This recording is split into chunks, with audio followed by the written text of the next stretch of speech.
Tonight, the world grows quiet. The noise of the day fades, and the old stories begin to breathe again.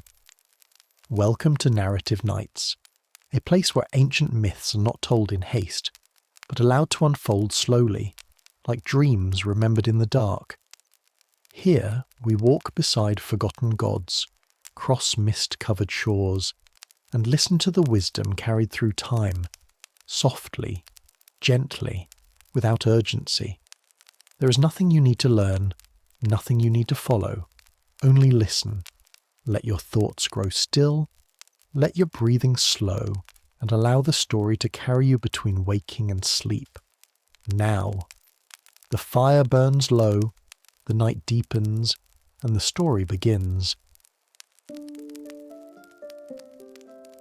Across the quiet hills and rolling meadows of Ireland, invisible roads weave between ancient mounds and lone hawthorn trees. These are the fairy paths, the secret highways of the Sidhe. People say that if you build upon them, your nights will be restless, your dreams unsettled. Tonight, we follow the invisible roads, where the fair folk still travel under the hush of dusk and dawn. In the soft morning light, the countryside seems ordinary enough. Gentle hills roll under a silver mist, and fields stretch without end. Yet, among these familiar landscapes lie hidden lines that the human eye cannot see. They connect ancient mounds, sacred trees, and the forts of the Sidhe, forming a network older than memory.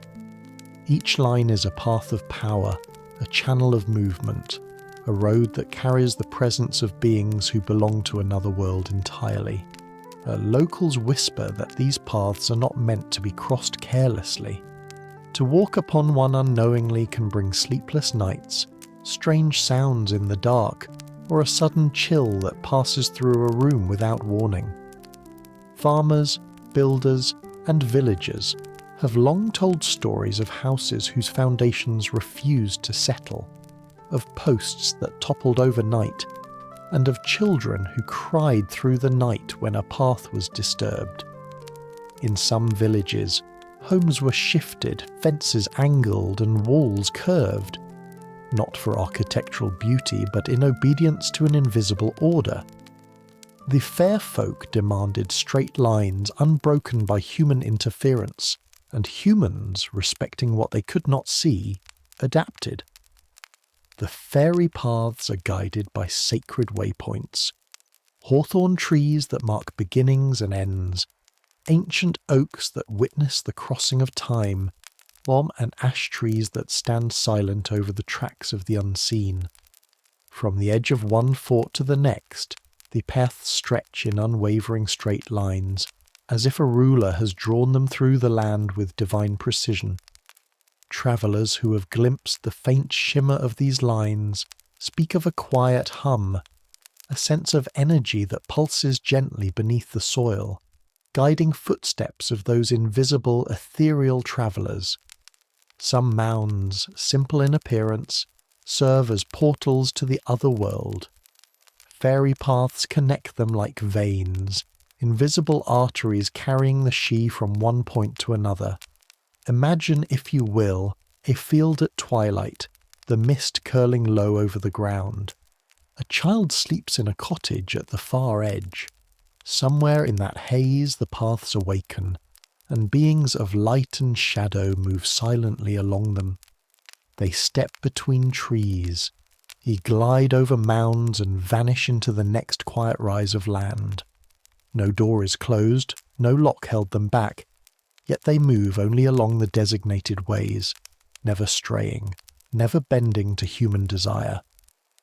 The quiet logic of these roads is absolute. Straight lines, sacred points, and untouched crossings dictate their course. Disruption, even unintentional, can ripple outward. And so, people learn to respect the invisible highways, building elsewhere, leaving space for the unseen to pass. Rituals developed, 4 posts planted at the corners of new land, left overnight to reveal any displeasure of the Sidhe. If the posts leaned, if they fell, the land had spoken, build elsewhere. If they stood firm, the human presence was tolerated. These tests became a language between worlds, a silent negotiation that stretched across centuries. Tonight, as we begin our journey along the first of these hidden lines, we walk with care and attention. Every hill, every tree, every shadow may hold a story, a secret passage, a flicker of something just beyond the reach of ordinary sight. The fairy paths invite respect, curiosity, and quiet contemplation. They're not merely roads, they're channels of a world alive with memory, magic, and rhythm. As the mist rises and the twilight deepens, we follow the invisible roads, step by silent step, into the realm where the Sidhe travel and where the ordinary meets the extraordinary. As the mist of morning lifts from the rolling fields, we step carefully along the line where the first fairy path might lie. Though invisible to our eyes, the rules that govern these roads are as precise as the movements of the stars. In Ireland, long before modern maps, people spoke of an order that guided the Sidhe, the fair folk, and of the invisible highways that connected their mounds, forts, and sacred trees. These were not whimsical pathways. They were bound by a logic older than memory, a code that humans could only observe, interpret, and respect. One of the first rules, passed down through countless generations, is simple yet absolute. Do not block the path. A fence, a wall, or even the corner of a building placed unwittingly along a fairy path could draw displeasure. Stories tell of families who built without heed, and only to find that their nights became restless. Doors would creak without wind, children would cry in their sleep, and the household would be plagued with small misfortunes, each subtle but persistent. People learned early that the Sidhe do not ask. They move, they travel, and they claim the line as their own. Unlike humans, whose paths can wind and bend, the fairy path is always a straight line between sacred points. The slightest deviation or obstacle is not tolerated. This is why, across rural Ireland, it was common to find homes that were built slightly askew, fences angled in unusual ways, or walls curved to follow some invisible instruction. Every adjustment was a negotiation with the unseen, a way to honour the rules of the Sidhe while still existing in the human world. Rituals grew from this need for communication. Before any new structure was built, 4 posts would be planted at the corners of the proposed foundation. These posts were left overnight, a quiet test of the land itself. If the Sidhe approved, the posts would stand firm through the night. If they leaned or toppled, the message was clear. This land is not yet ready for human interference. Families respected these signs, moving their plans, adjusting their boundaries, or abandoning the site entirely. In this way, humans learned to coexist with the invisible rules that govern the landscape. The Sidhe, though invisible, left traces of their movement in stories, in strange phenomena, and in the careful patterns of building and planting that persisted through centuries. Fields where fairy footsteps were said to pass became sacred in their own right. Certain trees, hawthorns, oaks, and ash, were carefully preserved, not for timber or shade, but as markers, waypoints along the hidden network. These trees often stood alone in fields, perfectly aligned with distant mounds or other trees, guiding the Sidhe from one domain to the next. Another unspoken rule was that the Sidhe travelled mostly at twilight and dawn. These were times when the boundary between the human world and the otherworld was at its thinnest. The paths awoke with a soft shimmer, the air itself vibrating faintly as the fair folk moved between nodes. In the quiet of evening, a sensitive observer might feel a strange pulse beneath their feet, hear a faint rustling in the grass, or see the shimmer of mist where none should be. These subtle signs were not threats, but reminders that another world existed alongside our own, governed by rules that humans could acknowledge but never bend. Communities learned to respect these invisible guides, embedding the rules of the Sidhe into their daily lives. Farmers would plant around the paths, careful not to disturb a line that might carry the passage of the unseen. Builders measured and remeasured, noting the alignment of trees and mounds before laying foundations. Even children were taught to tread lightly near certain solitary trees or ancient hills, not out of fear alone, but from the knowledge that these spaces were alive with a quiet intelligence, observing, moving, and existing on their own terms. In some regions, the rules extended beyond mere avoidance. The Sidhe demanded that certain rituals accompany human presence near their paths. Offerings of milk, bread, or small trinkets might be left at the foot of a hawthorn or beside a mound, a gesture of respect and acknowledgement. These small acts ensured that the balance remained undisturbed, that the invisible roads could continue to connect the fortresses, the trees, and the sacred sites without conflict. For those attuned to the landscape, the rules of the Sidhe were apparent even in silence.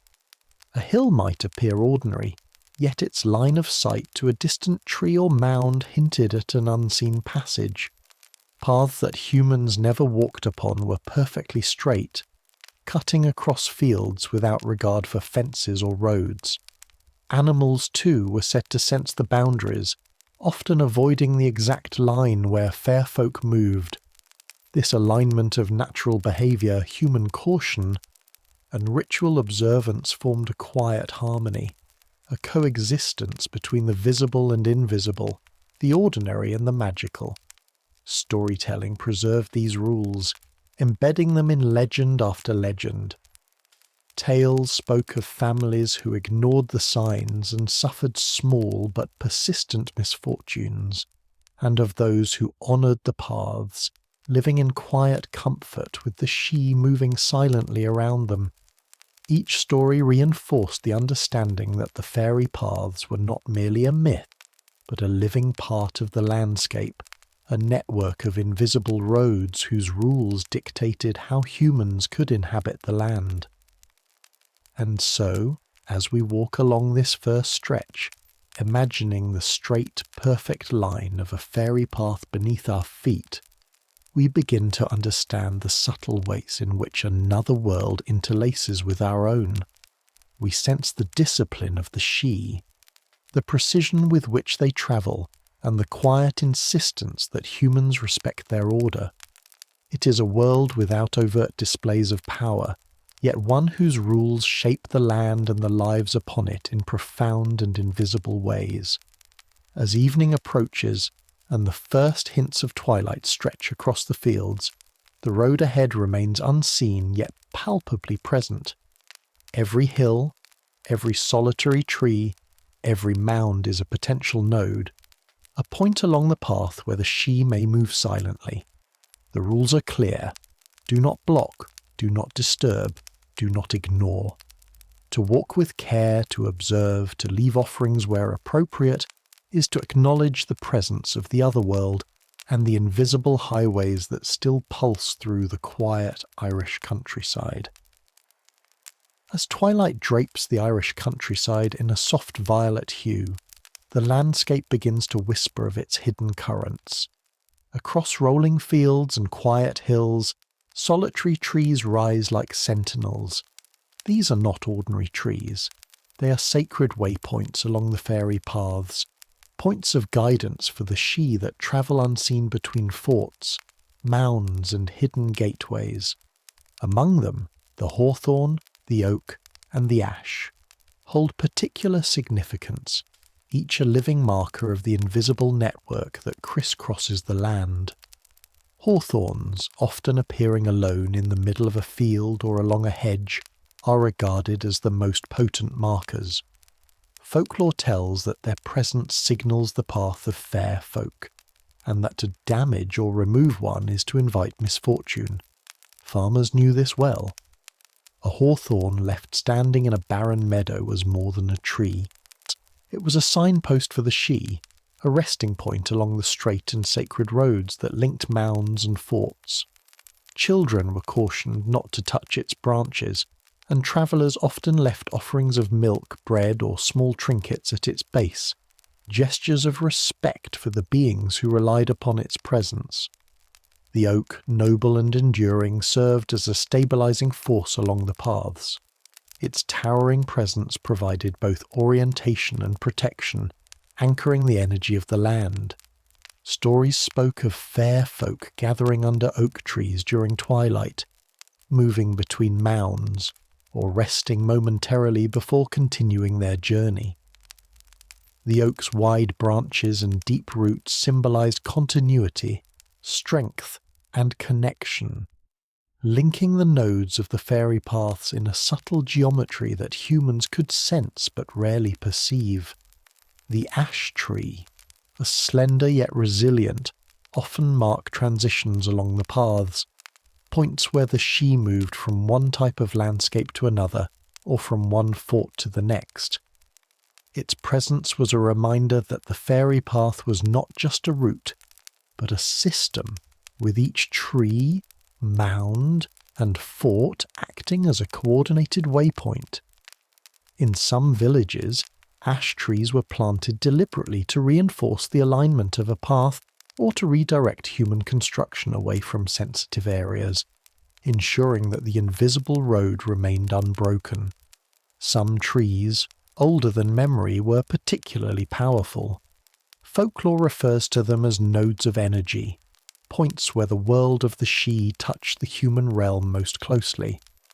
People spoke of the Latoon fairy bush, a lone hawthorn whose placement could alter the path of a road entirely.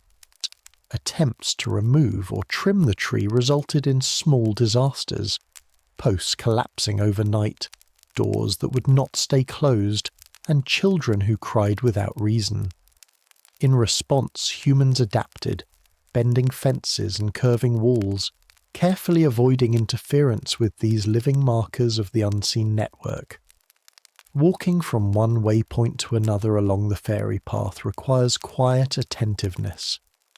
Imagine stepping across a field, the grass wet with dew, the air still but vibrating softly as if in response to some invisible presence.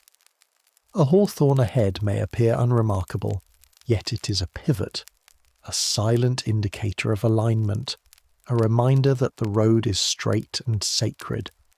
The Sidhe move along these paths with precision. They do not deviate, they do not wander. Each tree is a node, each mound a junction, or each path an artery of another world, flowing with life unseen by mortal eyes. In many villages, locals learned to read the landscape by the trees. Oak and ash were noted for their alignment to distant mounds. Hawthorns marked both beginning and end points along a route. Builders adjusted the orientation of homes and fences to maintain the continuity of the invisible network. Even a simple field boundary could be shifted slightly to honour the Sidhe, preserving the sacred geometry of the paths while allowing humans to inhabit the land. These practices were subtle yet profound, embedding the rules of the Otherworld into daily life. The rituals associated with sacred trees were often quiet and understated. A small gift of milk or bread might be placed at the base of a hawthorn before nightfall, or a piece of cloth hung from a branch as a token of respect. These gestures were not acts of superstition alone. They were conversations across worlds, acknowledgements that humans recognized the order and the presence of beings whose lives intertwined invisibly with their own. Offerings ensured safe passage, minimized disturbances, and maintained harmony between the visible and invisible realms. Visual storytelling for these waypoints is rich. A single hawthorn silhouetted against a dusky sky, its branches reaching outward like silent arms. An ancient oak standing atop a gentle rise, its roots deep in the soil, anchoring the path. a slender ash marking the edge of a meadow, guiding the Sidhe toward the next fort. Together they form a subtle pattern, almost geometric, weaving a lattice of energy across the countryside. To walk this path is to step into a living map, drawn not with ink but with the careful attention of the Sidhe over centuries. There is also a temporal dimension to the role of trees. The paths become most active at dusk and dawn, moments when light and shadow mingle, and the boundary between human perception and the otherworld is thinnest. A hawthorn glowing faintly in twilight, an oak casting long shadows in early morning, an ash rustling softly in the wind. Each contributes to the rhythm and pulse of the fairy path. Humans sensitive to these subtle signs could sense a vibration in the earth, the hum of life unseen, or the presence of movement that defied ordinary explanation. Storytellers often emphasize the discipline of the Sidhe, their strict adherence to the alignment dictated by the trees.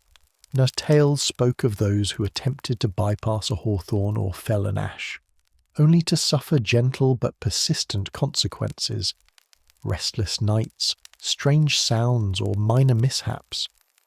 Conversely, those who honoured the trees, who walked the paths with care, found life flowing smoothly, the land responding with quiet favour. These narratives reinforced the understanding that the trees were not merely markers, but guardians of balance and harmony, integral to the unseen architecture of the land. As we continue along the imagined line between two ancient waypoints, we begin to sense the subtlety of their presence. The hawthorn ahead may not appear remarkable to the casual observer, yet it stands as a pivot, a silent confirmation that the path continues, that the Sidhe are moving along their invisible roads with unwavering precision. The oak and ash anchor the sequence, ensuring that each leg of the journey remains straight, aligned and uninterrupted.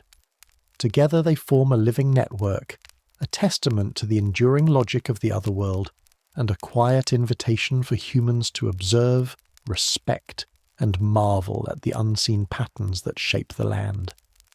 In this way, the fairy paths reveal themselves not through sight alone, but through attention, care, and reverence. Each tree, each mound, each fort is a note in an ancient symphony, a network of energy and movement that humans can witness only indirectly. By walking slowly, listening to the subtle hum of the earth, and observing the placement of these sacred waypoints, we come to understand the quiet power of the Sidhe, the invisible roads that guide them, and the rules that preserve harmony between the worlds.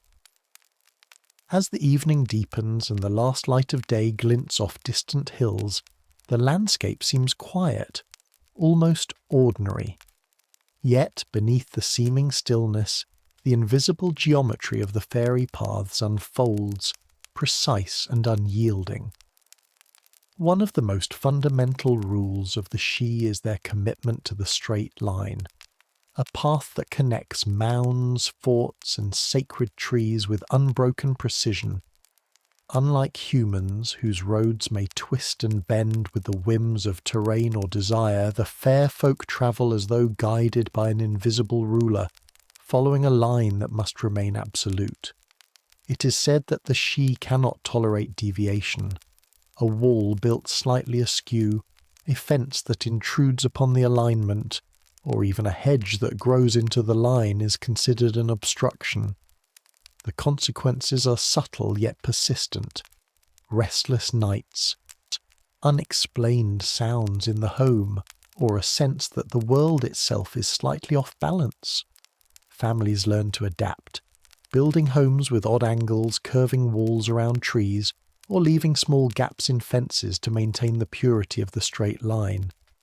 These adjustments, though seemingly mundane, were an acknowledgement of a deep and ancient order that humans could see only indirectly. Imagine, for a moment, standing at the edge of a field at dusk. Ahead, a solitary hawthorn marks the first waypoint. Beyond it, in the distance, an ancient mound rises quietly from the earth. If one were to trace an imaginary line from tree to mound, you would be following the logic of the fairy path, straight, unwavering, unbroken. The Sidhe move along this invisible line with unwavering focus, their journey dictated not by human convenience, but by the geometry of the land itself. Visualize the alignment across the landscape, a hawthorn here, an ash there, a mound further along. Each point serves as a node in a network that is older than memory. The straight line is not merely a route, but a principle, a rhythm of the land that ensures the Sidhe can move freely between their dwellings, their fortresses, and the thresholds of the Otherworld. It is this discipline and order that makes the paths reliable, safe, and, for those who respect them, profoundly comforting. Historical anecdotes reinforce this rule. In certain villages, builders who attempted to bend a path to fit modern plans faced subtle consequences. Posts would lean overnight, water would seep in unexpected places, or animals would avoid specific areas entirely. Such events were rarely dramatic but persistent, and teaching humans the importance of respecting the straight line. Farmers would leave narrow corridors across fields, carefully avoiding the direct alignment, while children were taught to step lightly near ancient trees or mounds, lest they disturb the invisible track. The straight-line logic also governs interactions with natural features. Hills, streams and ditches do not alter the path. The Sidhe simply pass over, under or around as necessary, maintaining the unbroken course. A tree growing slightly off-centre is tolerated if it preserves the alignment, while human constructions that block even a fraction of the line are not. This distinction underscores the subtle intelligence of the fairy paths. They are not bound by human notions of obstruction, but by a precise natural order that balances movement, space, and energy across the land. Folklore often describes this precision with vivid imagery. A child sleeping too soundly in a house built across a path might dream of a glowing line stretching across the field, shimmering faintly with the presence of the unseen. A passing traveller might feel a gentle pull or hear a faint rustling in the grass where no wind blows. These subtle signs were interpreted as the Sidhe moving along their straight lines, reminders that the paths were alive, disciplined, and ever watchful. The straight line also carries symbolic weight. It represents clarity, focus, and connection, the invisible network that unites forts, sacred trees, and mounds into a coherent system. Where humans see only scattered landmarks, the Sidhe see a living map pulsing with energy, rhythm, and purpose. Each path is a conduit between worlds, and the straightness of the line ensures that energy flows without obstruction, that messages and movement within the Otherworld remain uninterrupted. In certain regions, local knowledge preserved these alignments across centuries. Oak and ash trees were planted deliberately to maintain a line, or hedges were trimmed to prevent deviation. Even today, one can observe subtle patterns in the Irish countryside. Solitary trees aligned perfectly with distant mounds, paths that seem to cut straight across undulating fields, and fences that curve oddly yet harmoniously with the terrain. These are living remnants of the straight-line logic, quiet evidence of a world whose rules remain largely invisible to modern eyes. Storytelling reinforces this principle, and tales tell of houses whose foundations refused to settle when built against the line, of villages where misfortune followed those who ignored the alignment, and of children who could sense the presence of fair folk moving along invisible paths. Conversely, those who respected the straight line found life flowing more smoothly, the land responding with subtle favour. These narratives became embedded in local culture, teaching each generation the importance of observing, honouring, and yielding to the invisible order. As night falls and the first stars appear, the straight line reveals itself not through sight, but through attention and intuition. The path is sensed in the sway of the grass, the alignment of trees, and the silent rhythm of the hills. Every hawthorn, oak, and ash confirms the direction. Every mound and fort anchors the sequence. Walking along such a line is a meditative act, an acknowledgement of a system older and wiser than ourselves, where every step carries the weight of history, myth, and careful design. The Sidhe, moving silently along these straight lines, remind us that order can exist beyond human perception, that a network of invisible roads can shape lives, landscapes, and stories without ever being seen. By respecting the straight line, we honour the ancient intelligence woven into the land and maintain harmony between the visible world and the quiet, disciplined movement of the otherworld. And so, as we prepare to trace the path further, past solitary trees and ancient mounds, we carry with us a simple principle. The straight line is sacred, unbending, and alive. It is a guide, a boundary, and a connection, leading us deeper into the quiet, mesmerizing network where the Sidhe walk, and where the ordinary bends softly toward the extraordinary. Beyond the rolling hills and solitary trees, the fairy paths continue their quiet, unwavering journey. They move unseen, threading between forts and mounds, guided by sacred waypoints, precise in their geometry. Yet sometimes, humans have inadvertently placed their dwellings upon these invisible highways, creating a subtle clash between worlds. Folklore preserves these stories under a common theme: houses that would not sleep, homes where nights became restless, dreams unsettled, and ordinary life subtly disrupted. In one village long ago, a family built a modest cottage on a seemingly ordinary plot of land. The foundation was level, the walls straight, and the roof sturdy. To the human eye, it was perfect. Yet as night fell, strange things began to occur. Doors creaked softly, though no wind stirred.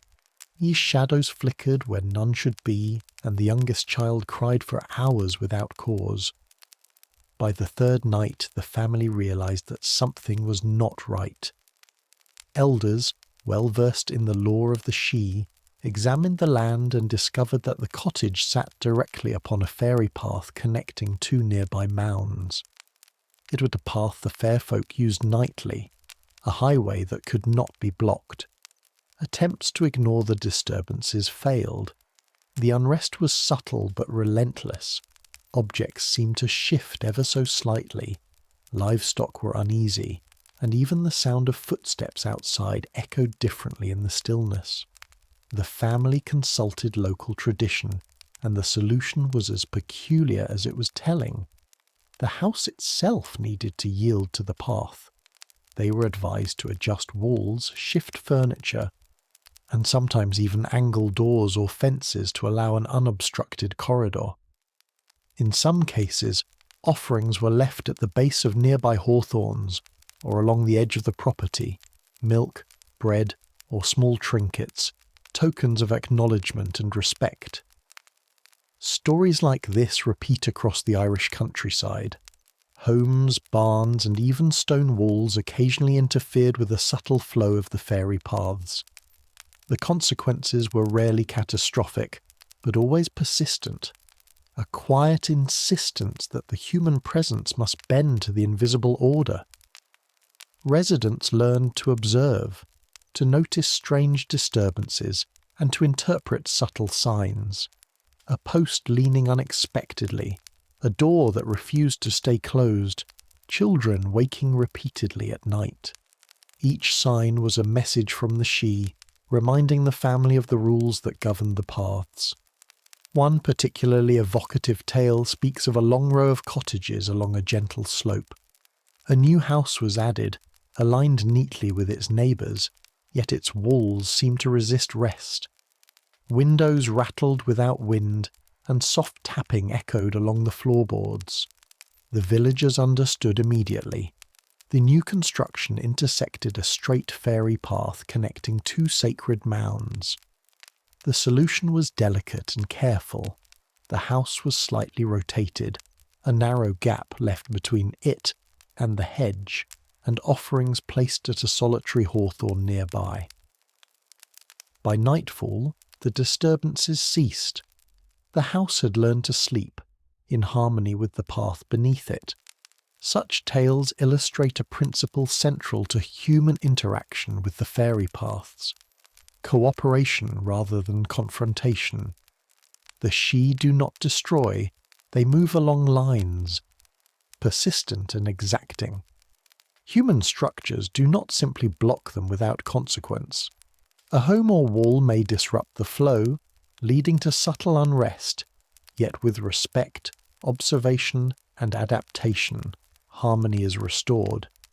This principle is embedded in centuries of folklore, teaching the quiet wisdom of yielding to a system that exists beyond ordinary perception.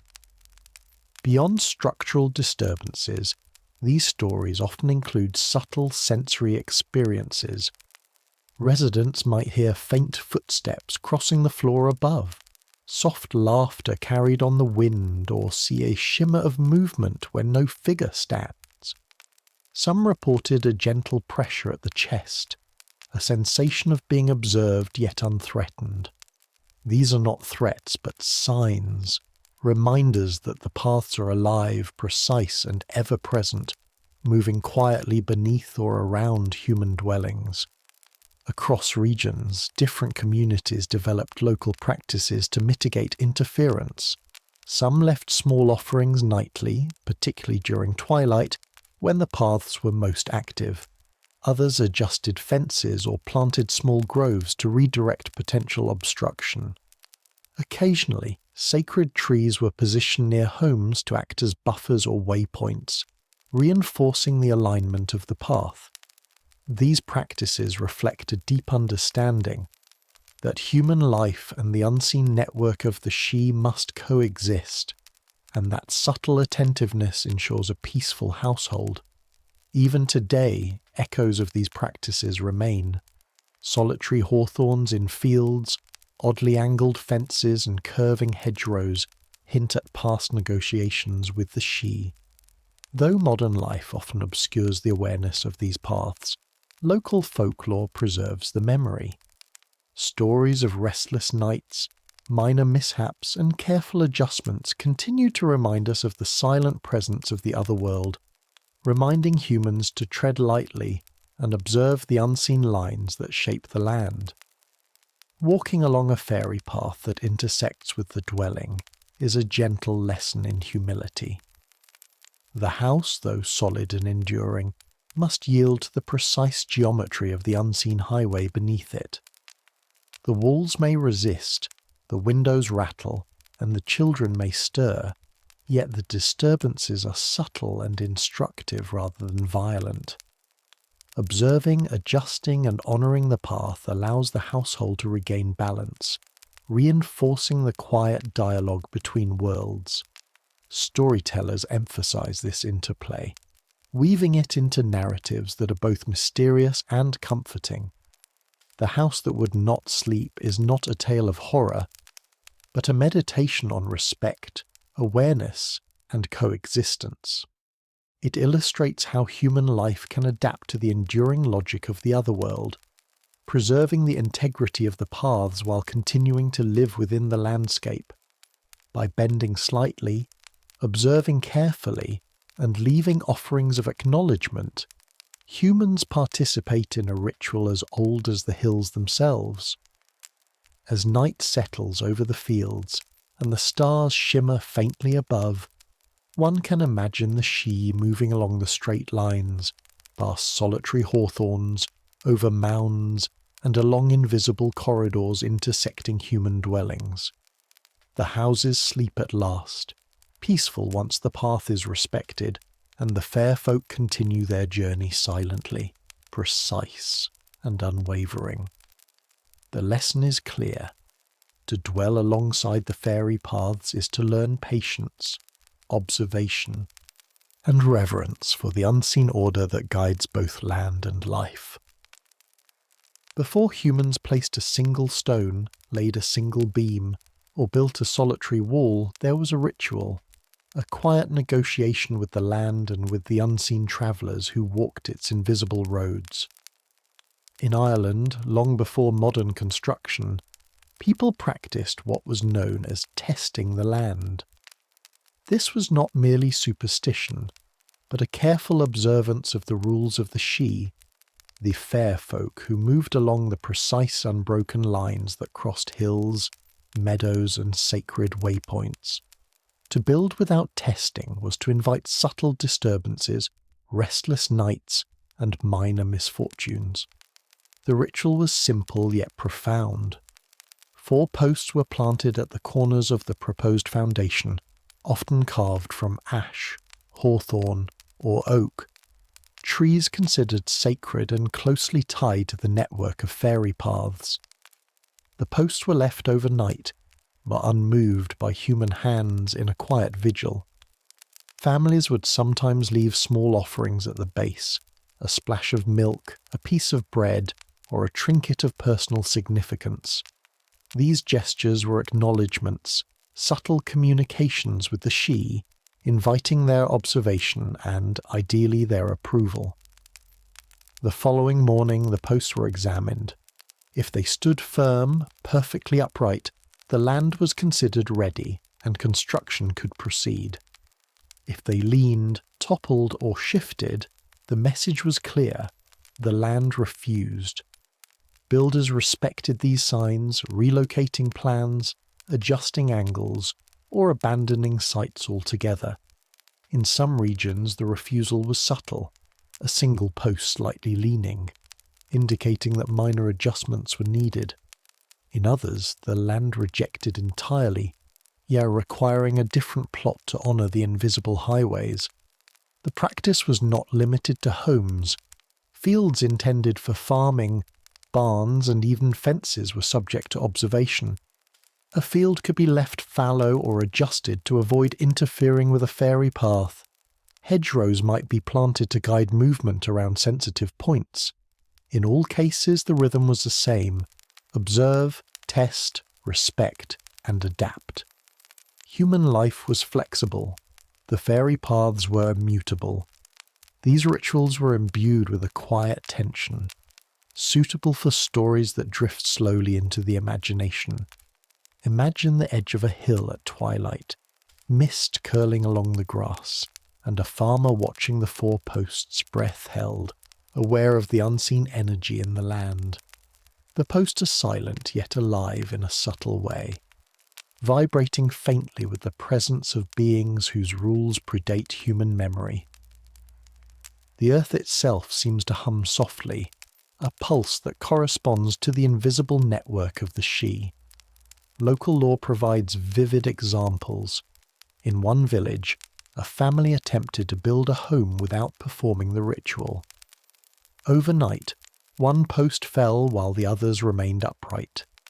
The next morning the house was relocated slightly, walls curved around a hawthorn, and offerings placed at a nearby mound. That night, peace returned. In another region, a field intended for cultivation refused the posts entirely. The family, respecting the message, abandoned the plot, leaving it undisturbed. Generations later, the site remained a quiet meadow, a subtle node in the network of fairy paths. Animals were often part of this subtle monitoring. Livestock tended to avoid areas where the path was active, and dogs might bark or whine near sacred trees. Birds, too, seemed to recognize these lines, circling them or resting just beyond them. Humans, observing carefully, learned to read these signs. The posts were a formal test, but the environment itself offered feedback, a gentle guidance system from the Otherworld embedded in the land. The act of testing the land was also a meditation, a slow and deliberate participation in the rhythm of the countryside. Planting posts required patience, attentiveness, and humility. It taught humans to notice the subtle pulse of the earth, to sense alignment, and to anticipate movement that could not be seen. In this way, the ritual was more than precaution. It was education in quiet observation, a lesson in coexistence with forces both unseen and precise. Offerings played a crucial role. Small gifts left at the posts or at nearby trees were tokens of acknowledgement, gestures that spoke across worlds. Milk, bread, or trinkets were not bribes, but signals of respect, invitations for the Sidhe to observe and approve. The ritual, therefore, was both structural and spiritual. It ensured the integrity of human construction while preserving the flow of the invisible highways. Through centuries, this practice shaped the landscape. Oddly angled walls, curved fences, and lone trees in fields were not accidental but deliberate accommodations to the demands of the paths. Towns and villages, constructed with care, integrated these rules into their very fabric. Even in places where the memory of the Sidhe has faded, the land retains subtle traces, alignment of trees, gaps in hedgerows, and the persistent straight lines that mark the ancient highways. Storytellers often highlight the drama of testing. A post leaning ever so slightly might cause anxiety. Would the land accept human presence? The quiet anticipation of observing the results overnight is a perfect meditation for a sleep-friendly tale. Suspense without fear, curiosity without danger. When the posts stand firm, relief flows, a subtle acknowledgement that balance has been maintained. When they topple, adjustment and respect follow, restoring harmony. In this way, testing the land embodies the fundamental principle of the fairy paths. Humans must observe, respect, and yield to the unseen order. The Sidhe travel with precision, their roots unwavering, and the ritual ensures that human life can continue alongside this quiet, disciplined network. It is a practice that links generations, tying past, present, and future to the enduring logic of the Otherworld. As night falls and shadows stretch across the fields, the four posts stand as silent witnesses to an ancient dialogue. They mark more than corners. They mark the boundary between worlds, the intersection of human intention and fairy order. By observing them, by waiting patiently, and by respecting the message conveyed, humans participate in a ritual older than memory, one that preserves the harmony of the land and allows life, ordinary, peaceful, and undisturbed, to continue under the careful guidance of the Sidhe. And so the practice of testing the land continues to teach us, even now, about quiet observation, patience, and respect for forces we cannot see. The fairy paths, aligned through sacred trees, mounds, and forts, remain alive beneath our feet. By planting posts, leaving offerings, and reading the subtle signs of the earth, humans learn to coexist with the invisible network, ensuring that the roads of the Sidhe remain unbroken, and that the land sleeps as peacefully as those who dwell upon it. As the sun dips beneath the western hills, painting the sky with soft streaks of lavender and rose, the countryside settles into a hush. The human world prepares for sleep, but the fairy paths awaken. These invisible roads, threaded between ancient mounds, sacred trees, and forgotten forts, carry the subtle rhythm of the Sidhe as they traverse the land under the cloak of night.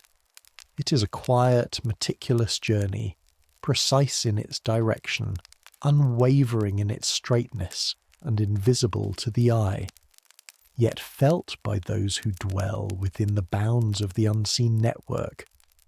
Twilight and dawn are the sacred hours, the times when the boundary between worlds thins and the Sidhe move most freely. In folklore, These are the moments when a child sleeping too soundly might stir in dreams, or a gentle rustle in the grass might hint at movement that defies explanation. A soft shimmer may appear in the mist, an energy vibrating faintly along the line connecting two waypoints. Those who observe carefully understand that this is not a trick of the light, nor a product of imagination alone. It is the pulse of the fairy path, alive and flowing, as the she journey silently across the fields. In one tale, a shepherd watched from the edge of a hill as the last rays of sunlight faded. He saw nothing, yet the air itself seemed to hum. His sheep remained still, quiet, almost attentive, as if aware of something beyond ordinary perception. Later, villagers would speak of that field as a point where fair folk travelled nightly, a corridor linking a distant hawthorn to a sacred mound. The shepherd, respecting what he could not see, left the field untouched, his observance preserving the integrity of the invisible road. These nightly crossings are governed by rules as exacting as the straight lines themselves. The she do not deviate from the path. They do not wander. They move between nodes, mounds, trees, forts, with deliberate purpose. Even natural obstacles, hills or streams, are bypassed without disruption. A mound may rise beneath their feet, yet they move straight, guided by forces humans cannot perceive. It is a discipline of movement, a quiet rhythm that harmonizes with the land, echoing through centuries of untouched countryside. In villages where homes intersected a fairy path, residents learned to leave corridors of respect, gaps between walls, curving fences, or offerings placed at the base of waypoints. These adjustments allowed nightly crossings to proceed uninterrupted. Doors might rattle slightly as fair folk passed nearby. A faint laugh might drift through an open window. Shadows might flicker where no one stood. Yet none of this was harmful. It was, instead, a gentle reminder of the presence of another world, moving in precision, observing its own rules, and asserting the quiet dominance of its invisible geometry. Certain festivals magnified the crossings. During Samhain or Beltane, the veil between worlds thinned, and the fairy paths pulsed with increased activity. Stories tell of lights flickering along mounds, of soft figures moving in the distance, and of animals responding to energies imperceptible to ordinary humans. These were the nights when human vigilance was most appreciated. Offerings left at waypoints, as candles placed gently at crossroads, and respectful silence maintained across fields and hills. Even the smallest gesture of acknowledgement ensured harmony, and prevented minor misfortunes that might otherwise ripple into the household. Visualizing a nightly crossing is a meditation in subtlety. Picture a mist-laden meadow at twilight. A solitary hawthorn stands in quiet testimony, its branches silhouetted against a sky fading from rose to violet. Beyond, an ancient mound rises gently. Along this invisible line the she travel, moving with a lightness that leaves no trace on the ground. The grass does not bend, the air does not stir, yet a sense of movement permeates the landscape, a delicate vibration that whispers of life, unseen. Storytelling emphasizes the rhythm and precision of these movements. Unlike human travelers who meander, either pause and stray, the she adhere strictly to their course. Each nightly crossing is a repetition of the same disciplined pattern, a choreography older than the memory of the hills themselves. Their passage is gentle, almost musical in its subtlety, echoing in the dreams of those who rest along the path, inspiring stories of wonder rather than fear. The role of sacred trees during nightly crossings cannot be overstated. Hawthorns mark pivotal points, guiding direction and serving as resting nodes. Oaks anchor the sequence, ensuring that the movement remains true. Ash trees denote transitions between landscapes, helping the Sidhe navigate shifts in terrain while preserving the straightness of the path. Each tree is a waypoint, each mound a juncture, together forming a living lattice of energy that organizes the network in quiet perfection. The humans, sensitive to these subtle presences, learn to adapt. Children were taught to tread lightly, livestock were guided around key waypoints, and fields were cultivated in alignment with the paths. Offerings and gestures of respect ensured that nightly crossings proceeded smoothly, allowing the Sidhe to maintain the invisible highways that tied the land together. In return, villagers experienced harmony, peaceful sleep, and a subtle sense that their lives were intertwined with forces greater than themselves. Nightly crossings are not dramatic events. They are quiet, gentle, and consistent. They are reminders that life continues in parallel layers, that the landscape holds energies and rules unseen, and that the Sidhe move with patience, precision, and care. Observing or imagining these crossings offers a meditation in patience and respect, a lullaby for the mind, a gentle invitation to consider a world where the ordinary and extraordinary coexist in perfect alignment. And so, as darkness deepens and the first stars appear, we trace the invisible path in imagination. Step by careful step, we follow the rhythm of the Sidhe, moving silently between trees, over mounds, and along the highways that humans cannot see. The land breathes, the paths hum softly, and the nightly crossings continue, disciplined, graceful, and eternal. A quiet testament to the harmony between the human world and the unseen, a lullaby whispered across centuries of Irish hills and meadows. In the quiet countryside, where hills rise and fall like gentle waves, there exist invisible corridors that are as unwavering as the stars. The fairy paths of Ireland, though unseen by human eyes, are paths that refuse to bend.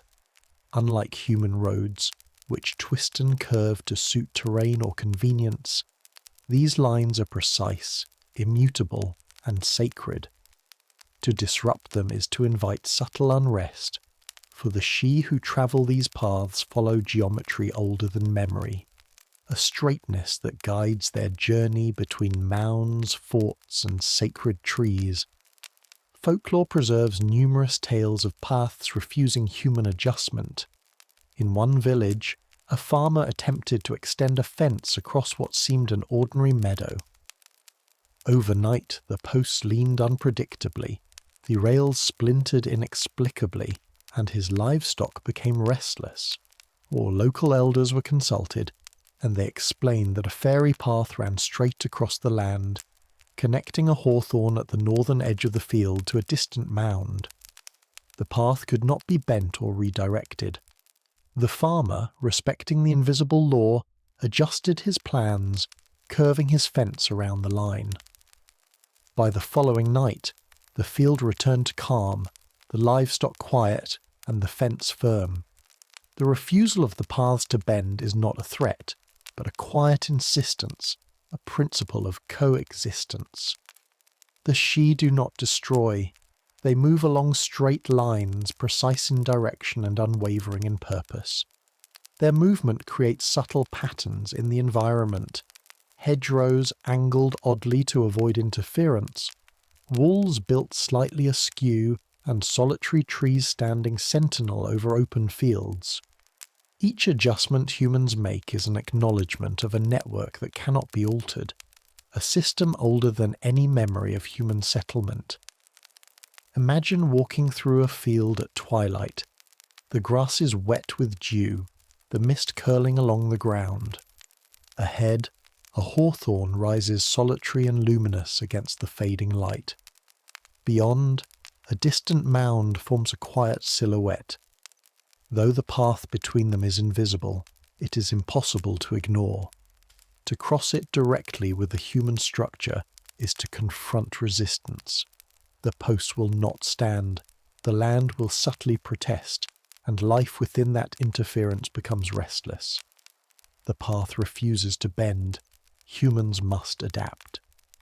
Tales tell of houses whose foundations could not settle, barns whose doors rattled incessantly, and fields where crops failed when constructions disrupted the straight lines. These stories are not warnings of supernatural harm, but lessons in attentiveness and respect.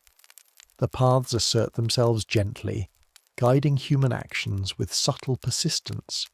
By observing, adjusting, and yielding, humans preserve harmony with the otherworld, allowing both the land and the she to move unimpeded.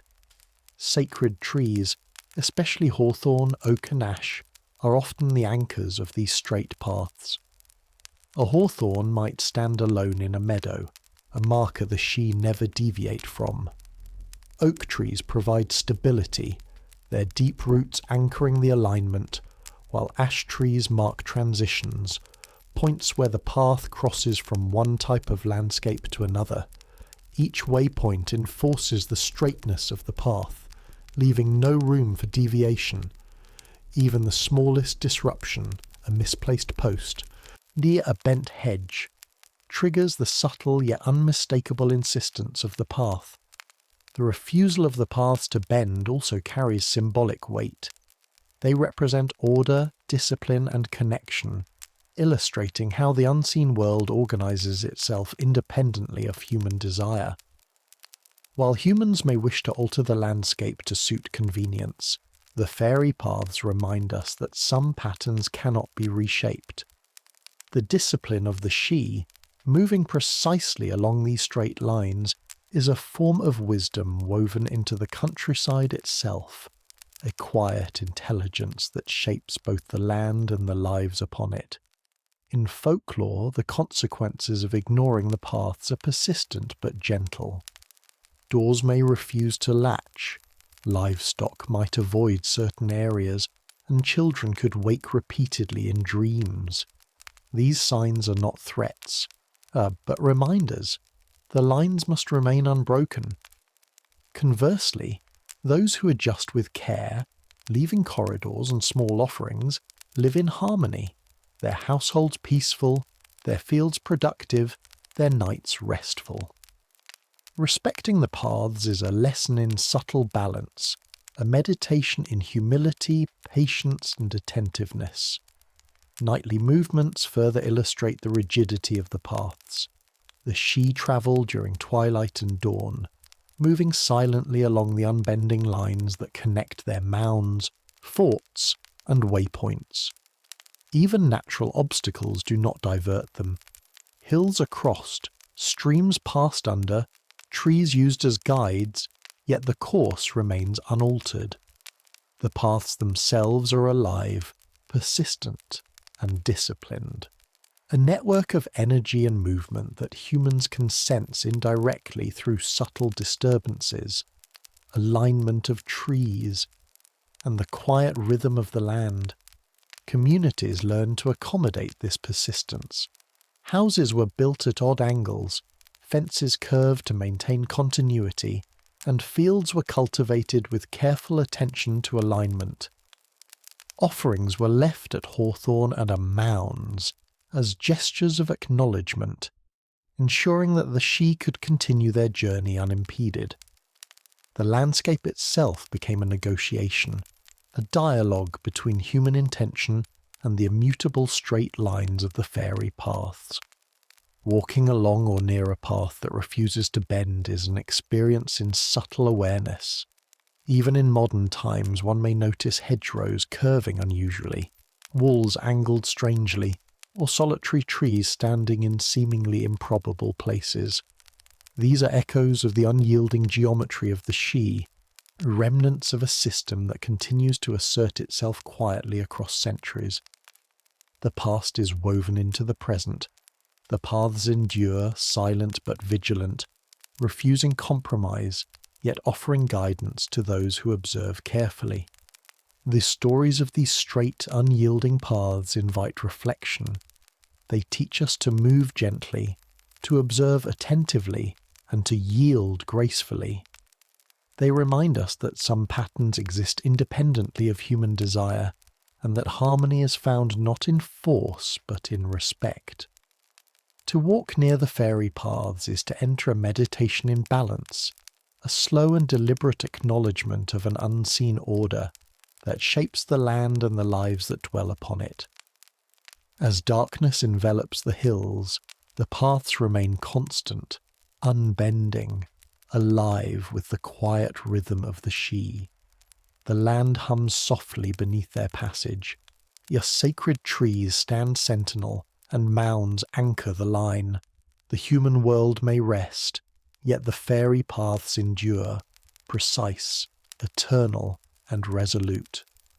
And in their unwavering straightness, they whisper an enduring lesson. Some roads are not ours to bend, only ours to honour. In the quiet Irish countryside, where hills roll gently and mist clings to the earth like a soft veil, the fairy paths flow unseen. The Sidhe travel along these invisible roads, precise and disciplined, touching sacred mounds, forts, and trees as they move. Humans, aware of their presence, learned long ago that one cannot simply walk across these paths without acknowledgement. To honour the Sidhe is to offer small tokens, gestures of respect that maintain harmony and ensure safe passage for both worlds. Offerings varied across regions, but some were common throughout Ireland. A splash of milk, a piece of bread, or a small trinket might be left at the base of a hawthorn or beside an ancient mound. These items were never lavish. The intention mattered far more than the material value. They were subtle communications, acknowledgements that the paths were alive and that the humans living near them recognized the rules of movement, the invisible geometry, and the sacredness of the waypoints. One story tells of a small village where a hawthorn marked a critical junction between two mounds. A young girl left a simple bowl of milk beneath its branches each evening, careful not to spill or disturb the roots. Over time, her family noticed a subtle shift in fortune. Their house became quieter at night, animals more settled, and a sense of calm pervaded the home.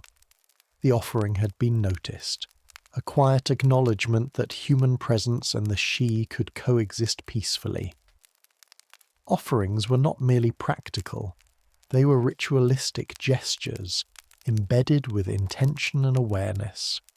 A small piece of cloth hung from a branch, a sprig of herbs placed carefully at a mound, or a token carved from wood could serve as a message. We see you. We respect your path. Please continue unimpeded. In some communities, offerings were tied to specific times, often twilight or dawn, when the Sidhe were most active. These quiet ceremonies ensured that movement along the paths continued smoothly, preserving the integrity of the invisible highways. Folklore recounts more elaborate offerings during festivals.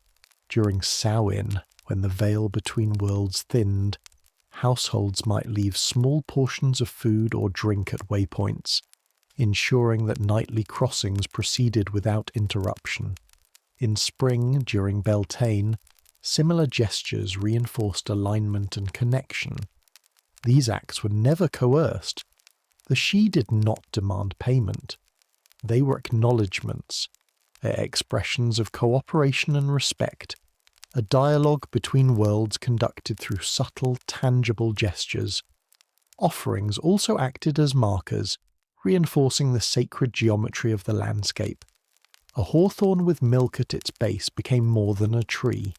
It was a waypoint in an ongoing network, a node that guided movement and preserved the straightness of the paths. Oats, breadcrumbs, or tiny trinkets left at mounds ensured that humans did not inadvertently disrupt the flow. Even the placement of a single stone along a boundary could serve as a silent acknowledgement, reinforcing the invisible road. In some villages, offerings were personal. A small token from a child, carefully placed without haste or distraction, carried immense symbolic weight. Stories describe children leaving scraps of bread or small carved animals, and families noticing immediate harmony in their homes.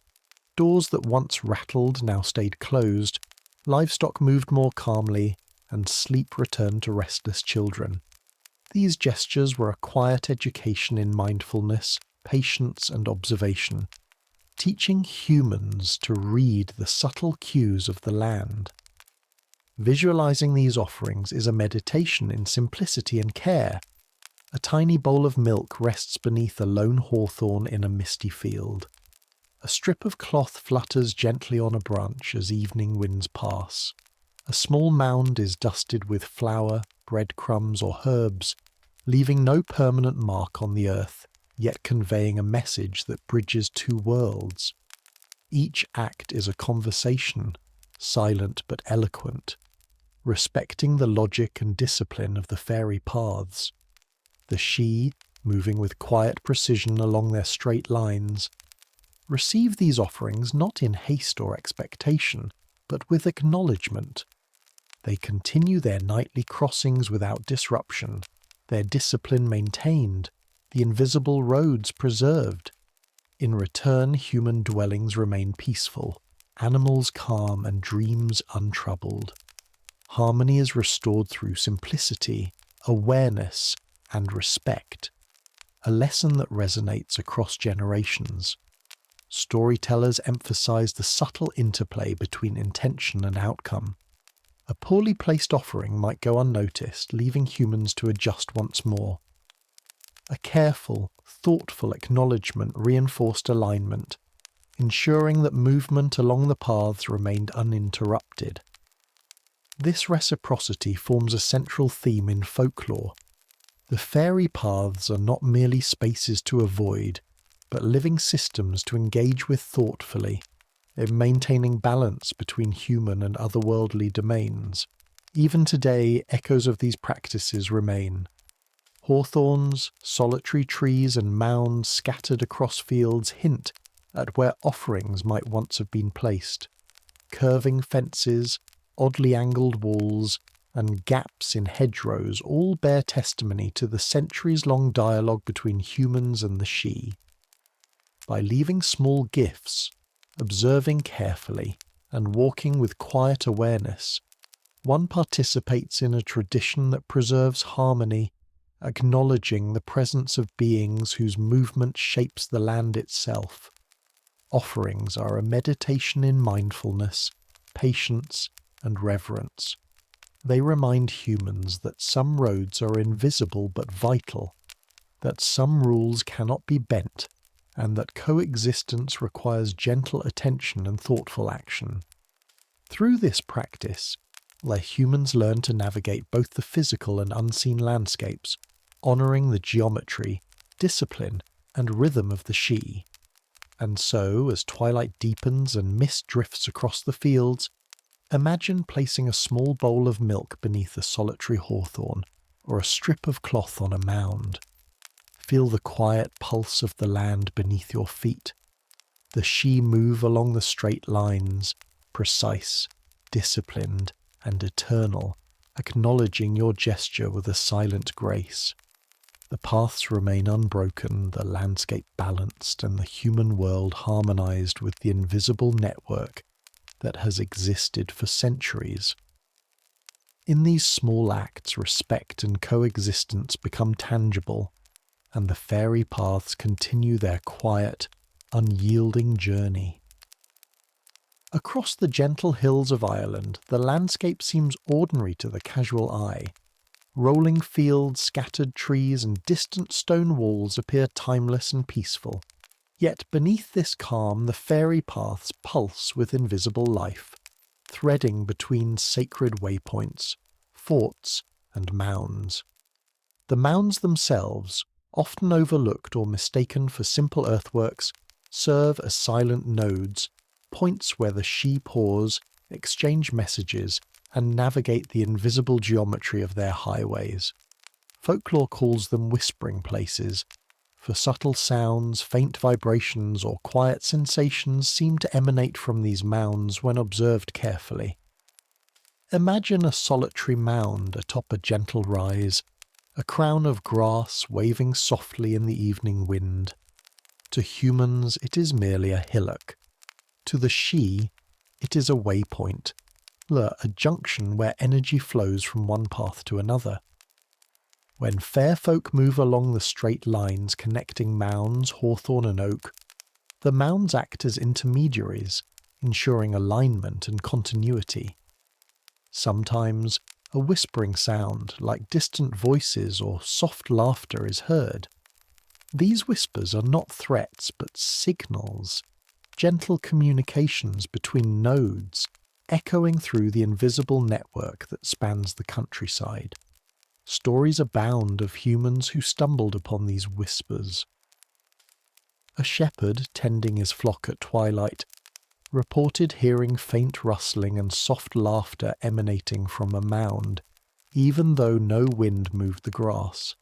Nearby children awoke from dreams with a sense of presence, as if watched yet comforted. Villagers recognized immediately that this mound lay along a straight fairy path, or a crucial node between distant waypoints. Those who approached with respect noticed nothing harmful, only the quiet pulse of a living system, communicating across the unseen highways of the Sidhe. The mounds act as both junctions and indicators, a slight vibration beneath the feet, a subtle shimmer in the mist, or a gentle bending of grass may signal that a path intersects the mound, guiding the Sidhe along their precise routes. The whispers are not audible in ordinary terms, they are felt and intuited, a soft language of movement and alignment. Farmers, builders, and children learn to read these signs, adjusting fences, walls, or pathways to preserve the unbroken straightness of the invisible network. Some mounds carry stories of old rituals, offerings left at their base, milk, bread, or small trinkets, reinforce alignment and acknowledge the presence of the Sidhe. At certain times, such as twilight or dawn, or during festivals like Samhain or Beltane, the mounds hum with subtle energy. The whispered communications between mounds and waypoints ensure the paths remain uninterrupted, a living lattice of precise geometry that humans cannot see but can sense through careful observation. A particularly evocative tale describes two distant mounds connected by a solitary hawthorn. Farmers noticed that any attempt to construct a straight fence or building between the mounds resulted in posts leaning, doors rattling, and livestock uneasy. Only when a narrow corridor was maintained along the alignment, leaving the invisible line free, did peace return. The mounds themselves seemed to guide the flow, whispering subtly through movement in the air, vibrations in the earth, and shifts in light and shadow. This tale illustrates the discipline of the paths, unyielding and persistent, yet always gentle. Visualizing the whispers between mounds is a meditation in subtlety. Picture a mist-laden field at twilight. A hawthorn stands alone on the horizon. A mound rises gently to the left, and another mound punctuates the far edge of the field. The Sidhe move along the invisible line connecting these nodes, pausing at the mounds to exchange signals, realign energy, and ensure continuity. Though unseen, the rhythm is perceivable to those attuned. A soft vibration in the grass, a shimmer of air, or a quiet hum that resonates with the pulse of the land. These whispers are not static. They respond to movement, attention, and respect. A human walking carefully along the periphery, observing the proper rituals or leaving offerings, may notice a subtle alignment of energy. The grass sways slightly in anticipation, shadows shift gently, and the pulse of the land seems steady. Intrusion without acknowledgement, however, may result in small disruptions. Posts leaning, animals uneasy, or the whispers fading into dissonance. Harmony requires observation, patience, and deference to the system the Sidhe have maintained for centuries. The mounds also serve a temporal function. Nightly crossings, twilight alignments, and festival observances all pass through these nodes. The Sidhe may pause at a mound to assess the alignment, shift energy, or communicate with other fair folk along distant paths. This careful discipline ensures that the straight lines, sacred trees, and waypoints remain unbroken, preserving the network of invisible roads across the countryside. Humans, when aware, are invited to honour the rhythm and maintain harmony. In storytelling, the whispers between mounds become symbols of connection, patience, and subtle communication. They illustrate a world where invisible networks govern movement, where observation is a form of respect, and where human life intersects with the otherworld in quiet, precise ways. The tales teach mindfulness, to step carefully, to observe, to leave small offerings, and to honour the geometry of the paths. The Sidhe's discipline becomes a model for human attentiveness and respect for systems unseen yet profoundly influential. As night deepens, the mounds continue their quiet vigil. Whispers travel between nodes, carrying signals of alignment, guidance, and movement. The hawthorns, oaks, and ashes stand sentinel, marking intersections, ensuring continuity, and anchoring the invisible highways. The paths themselves are alive, precise, and persistent. To walk among them is to enter a meditative dialogue with the land, to sense the whispers, and to participate in a system older than memory, unbroken and enduring. And so the whispers between mounds remind us of the unseen intelligence threading across the Irish landscape. Each sound, each vibration, each subtle shimmer is a message. Respect the path, honour the line, acknowledge the waypoints. The Sidhe move with quiet discipline, and the land responds in harmony. By observing, leaving offerings, and walking with awareness, humans join the ancient conversation, ensuring that the fairy paths, these invisible, whispering roads, continue their precise, unbending journey across time and terrain. Beyond the quiet hills and misty fields, the fairy paths continue their journey, weaving subtly through villages, cottages, and farms. Though invisible to ordinary eyes, their presence is tangible in the rhythms of daily life.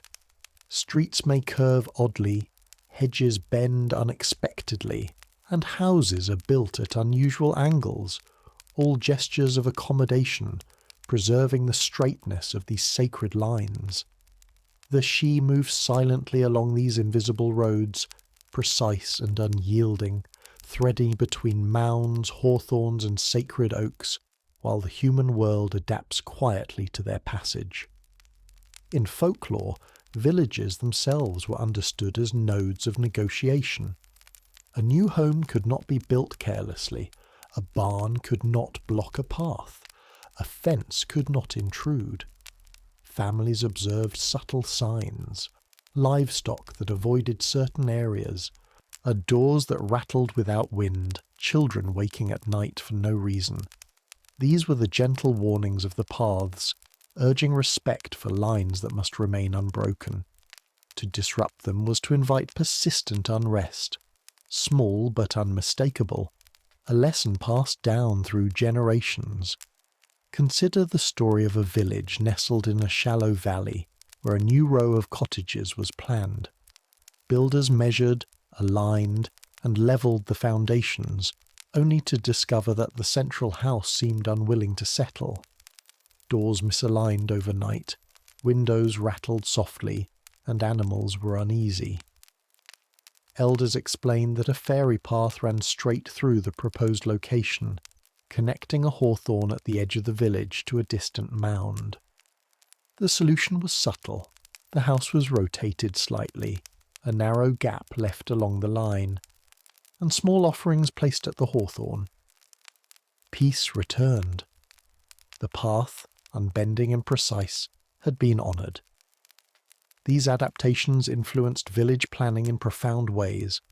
Roads might meander unnecessarily, curving to leave invisible corridors clear.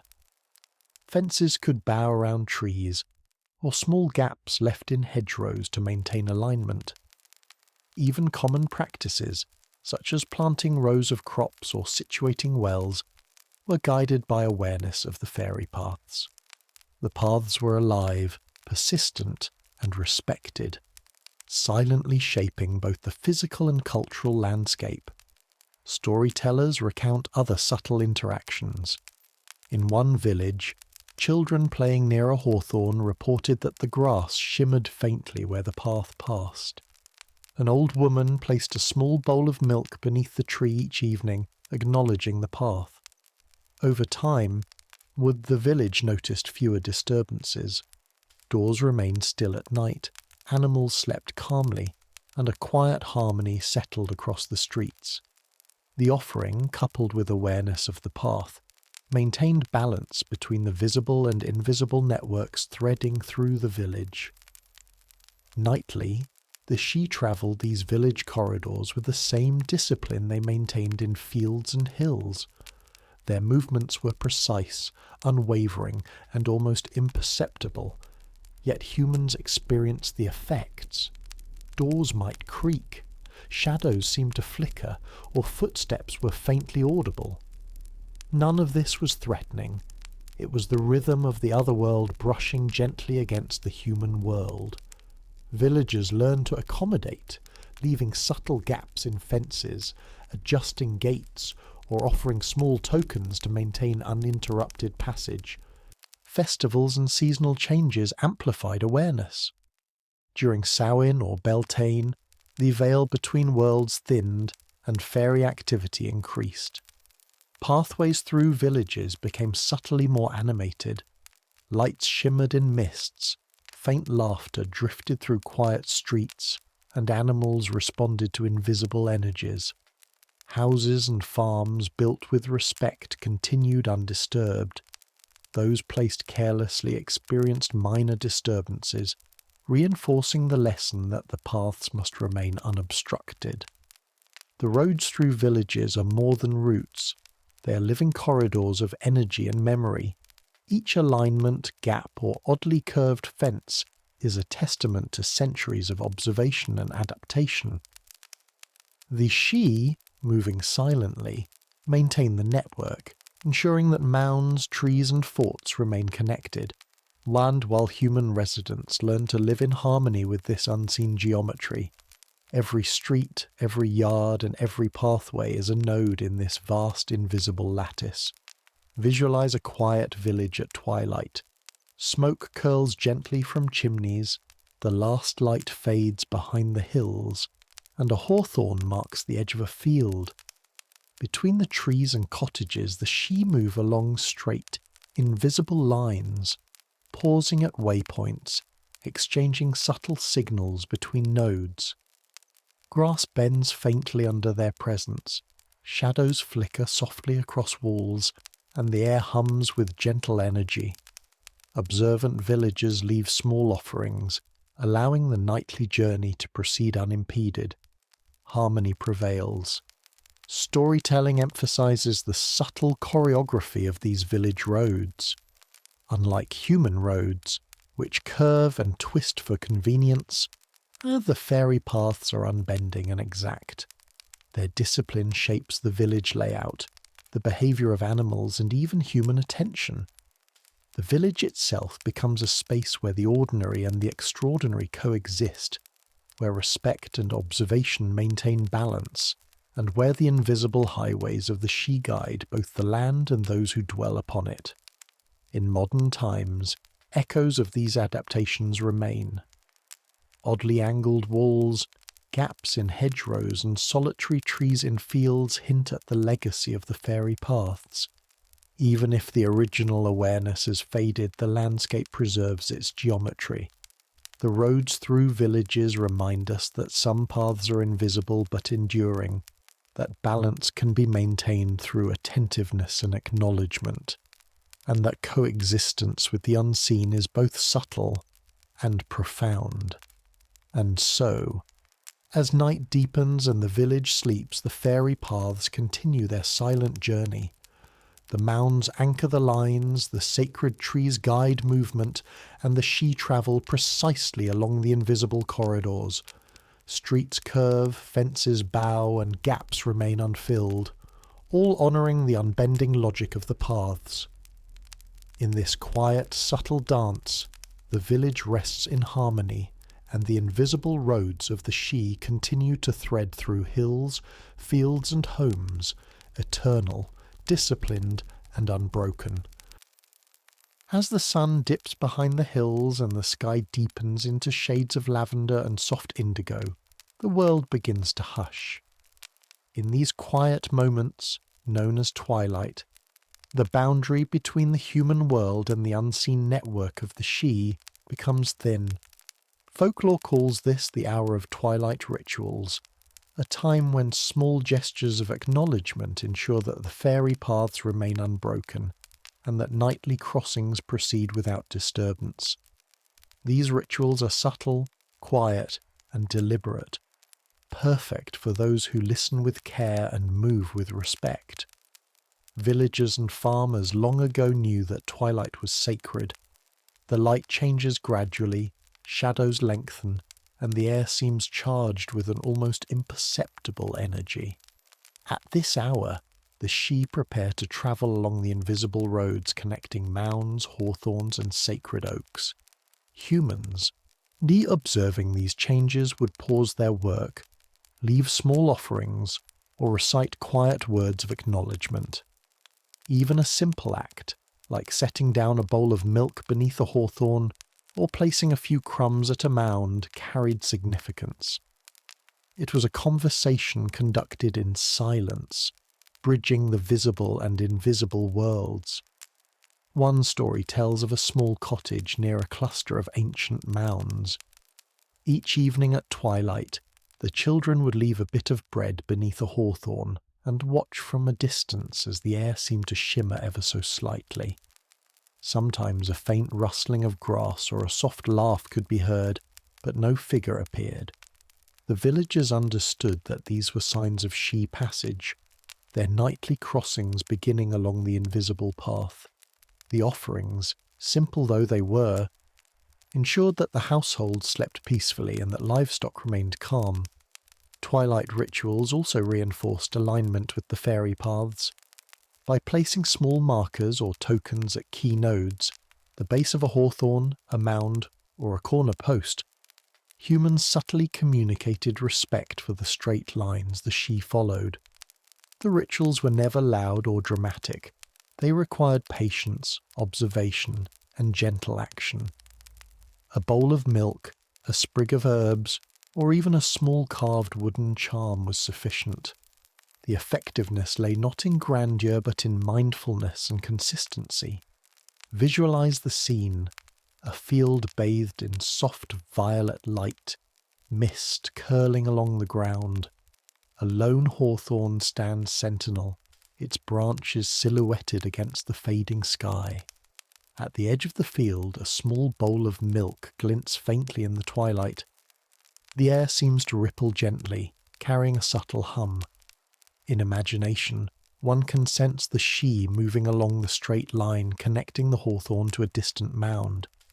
Their steps leave no trace, yet the rhythm of their passage is felt, a pulse, a vibration, a whisper in the grass. Folklore also preserves subtle gestures humans use during twilight. Some would walk slowly along the edges of fields, pausing to observe the alignment of trees or the placement of mounds. Others would carefully adjust a fence, leaving a narrow corridor where the path crossed, or rotate a post slightly to maintain continuity. The ritual was both practical and meditative, ensuring harmony with the Sidhe while fostering mindfulness, patience, and a sense of connection with the unseen world.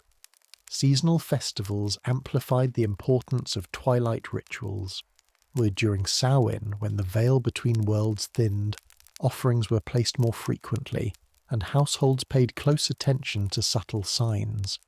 A flicker of light in the mist, a distant whisper, or a sudden shift in animal behaviour. Beltane brought similar attention, celebrating the renewal of life and reinforcing the alignment of fairy paths with the changing landscape.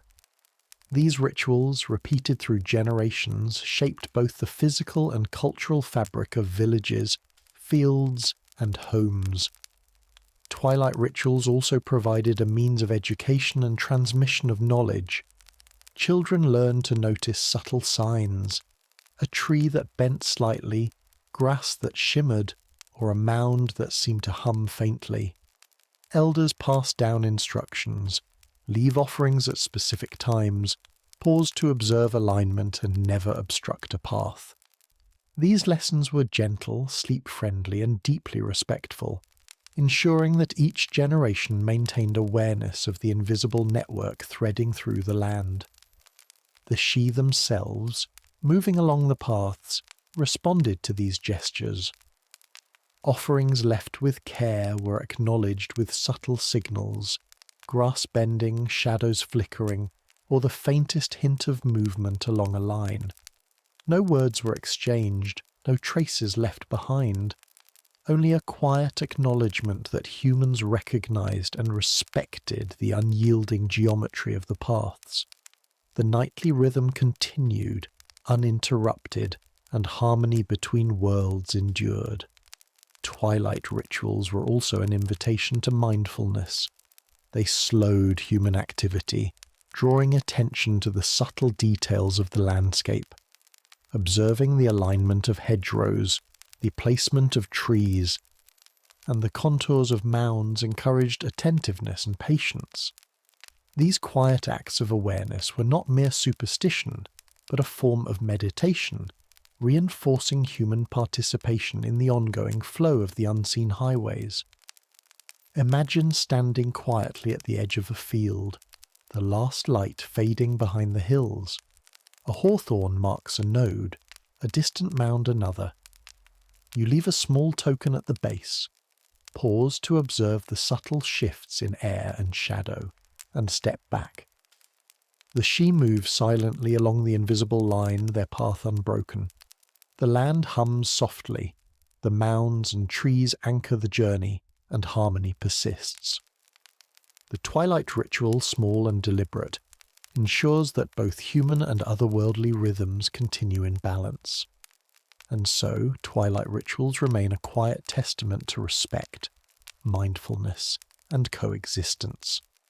They remind humans that some roads are invisible yet vital, that some patterns cannot be altered, and that harmony is achieved through attentiveness rather than force.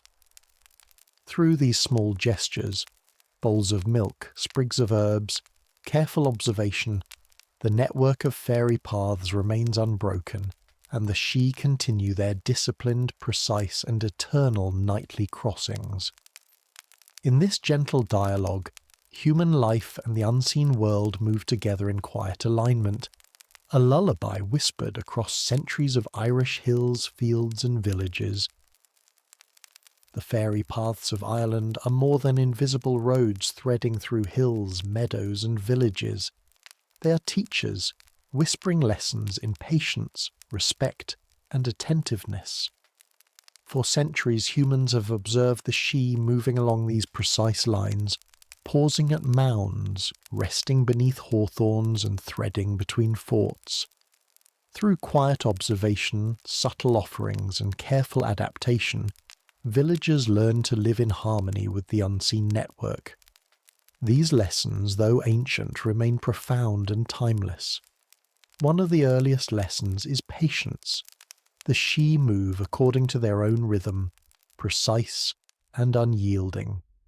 Humans cannot rush or bend these paths to suit their own convenience. Houses must be angled carefully, fences curved, and hedgerows left with gaps. And crops must be sown and harvested with awareness of the invisible lines. Patience is not only practical, it is a meditation in humility, teaching the observer to slow down and align with a system larger than themselves. Respect is equally vital.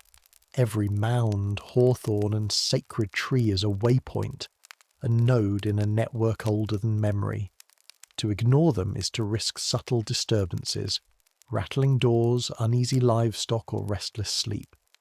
Offering a bowl of milk, a small piece of bread, or a token of personal significance is a gesture of acknowledgement.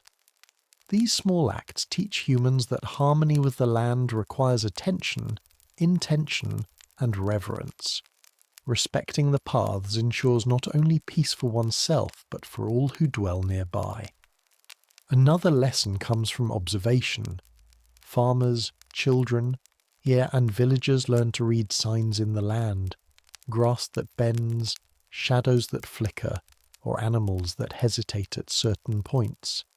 Subtle vibrations at mounds, or a shimmer along a hawthorn, signal the movement of the Sidhe.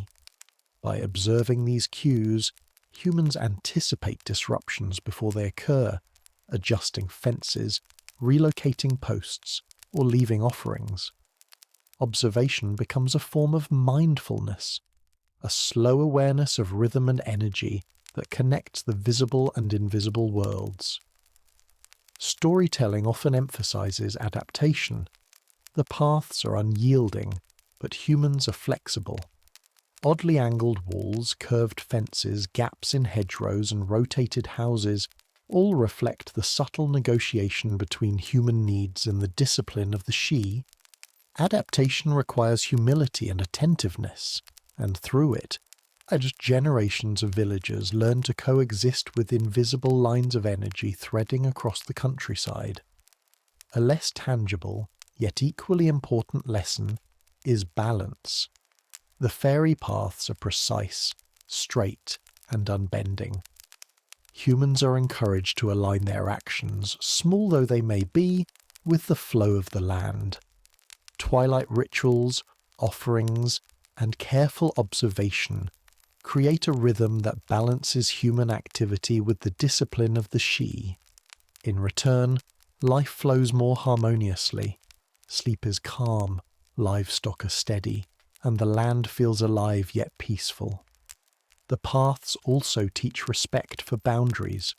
Some roads are invisible but immutable, guiding movement and connecting distant nodes.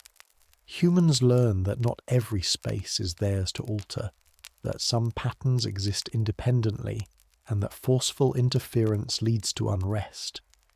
By honouring these boundaries, humans cultivate harmony not only with the unseen but within themselves, learning that patience, observation, and gentle negotiation often achieve what coercion cannot.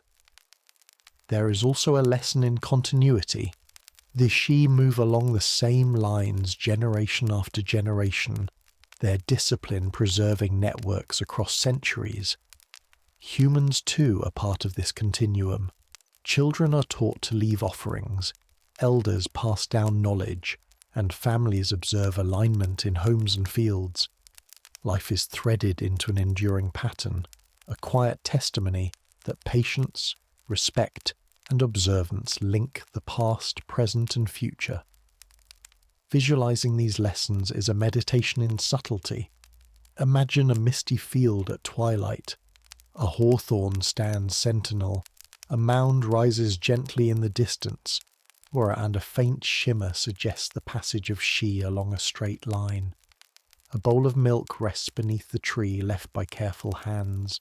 Shadows flicker softly, the grass bends imperceptibly, and a quiet hum resonates with the pulse of the land.